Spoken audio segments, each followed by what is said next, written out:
Assalamualaikum warahmatullahi wabarakatuh. Perkenalkan, nama saya Fiona Azra Asril dengan NIM 210060096 dari Departemen Bimbingan dan Konseling. Baiklah, di sini saya akan menjelaskan materi tentang proses dan teknik supervisi pendidikan dengan dosen pengampu Bu Tia Ayuningrum, SPD MPD. Adapun pembahasannya yaitu yang pertama tentang proses supervisi pendidikan dan yang kedua teknik supervisi pendidikan.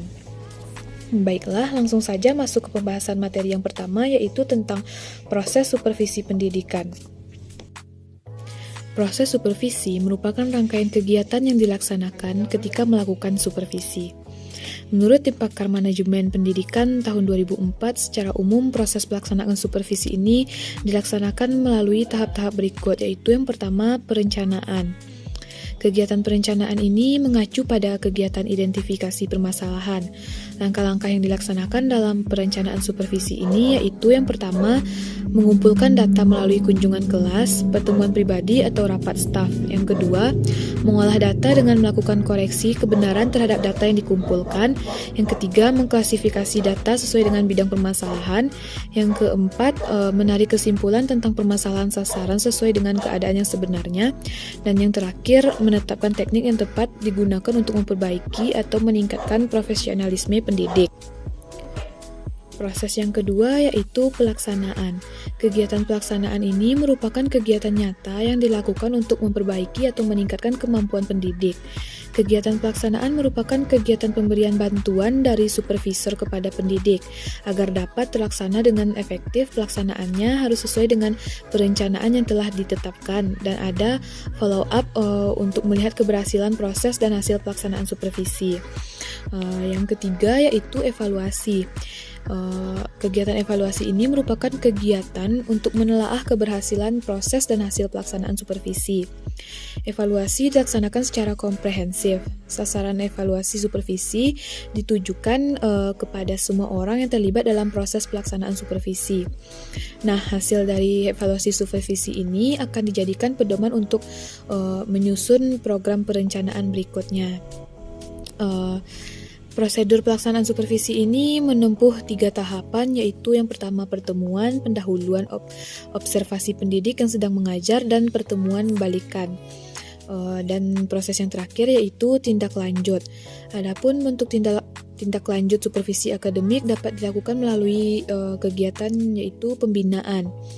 Pembinaan ini ada pembinaan langsung dan ada pembinaan tidak langsung.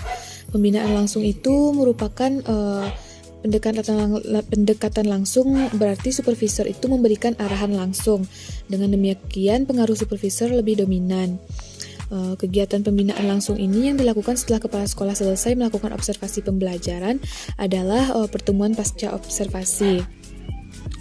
Pada kegiatan ini, kepala sekolah dapat melakukan 5 langkah pembinaan kemampuan guru, yaitu yang pertama, menciptakan hubungan-hubungan yang harmonis, analisis kebutuhan, mengembangkan strategi dan media, menilai dan merevisi.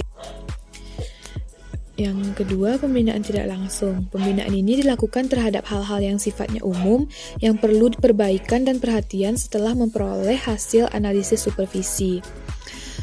Berapa jenis komponen yang dapat dipilih kepala sekolah dalam membina guru untuk meningkatkan proses pembelajaran yaitu sebagai berikut. Yang pertama, menggunakan buku pedoman atau petunjuk bagi guru dan bahan pembantu guru lainnya secara efektif. Yang kedua, menggunakan buku teks secara efektif. Yang ketiga, menggunakan praktek pembelajaran yang efektif. Yang keempat, mengembangkan teknik pembelajaran yang telah mereka miliki. Dan yang kelima, menggunakan metodologi yang luas. Materi yang kedua yaitu teknik supervisi pendidikan. Yang pertama, teknik individu, yaitu bantuan yang dilakukan secara sendiri oleh petugas supervisi, baik terjadi di dalam kelas maupun di luar kelas. Kegiatan yang dilakukan dalam teknik individu ini yaitu yang pertama, kunjungan kelas. Kunjungan kelas ini bisa dilakukan oleh kepala sekolah, pengawas, atau pembina lainnya dengan cara masuk atau mengunjungi kelas-kelas tertentu untuk melihat guru yang sedang mengelola proses pembelajaran. Dalam hal ini, kunjungan kelas dimaksudkan untuk melihat dari dekat situasi dan suasana kelas secara keseluruhan. Apabila dari kunjungan tersebut dijumpai hal-hal yang baik atau kurang pada tempatnya, maka pengawas atau kepala sekolah dapat mengundang guru atau siswa untuk diajak berdiskusi menggali lebih tentang kejadian tersebut. Kegiatan yang kedua yaitu observasi kelas. Observasi kelas ini adalah kunjungan yang dilakukan supervisor ke sebuah kelas dengan maksud untuk mencermati situasi atau peristiwa yang sedang berlangsung di kelas yang bersangkutan. Yang ketiga yaitu wawancara perseorangan. Dilakukan apabila supervisor berpendapat bahwa dia mengkehendaki adanya jawaban dari individu tertentu. Hal ini dapat dilakukan yaitu pertama apabila ada masalah khusus pada individu guru yang penyelesaiannya tidak boleh didengar oleh orang lain. Yang kedua, apabila supervisor ingin mengecek kebenaran data yang sudah dikumpulkan dari orang lain. Kegiatan yang terakhir yaitu wawancara kelompok. Segala sesuatu biasanya mengandung kelebihan dan kekurangan seperti pada wawancara perseorangan memiliki banyak keuntungan karena apa yang diperoleh supervisi adalah pendapat murni pribadi yang diwawancarai. Teknik yang kedua yaitu teknik kelompok. Teknik kelompok ini adalah teknik yang digunakan bersama-sama oleh supervisor dengan sejumlah guru dalam suatu kelompok.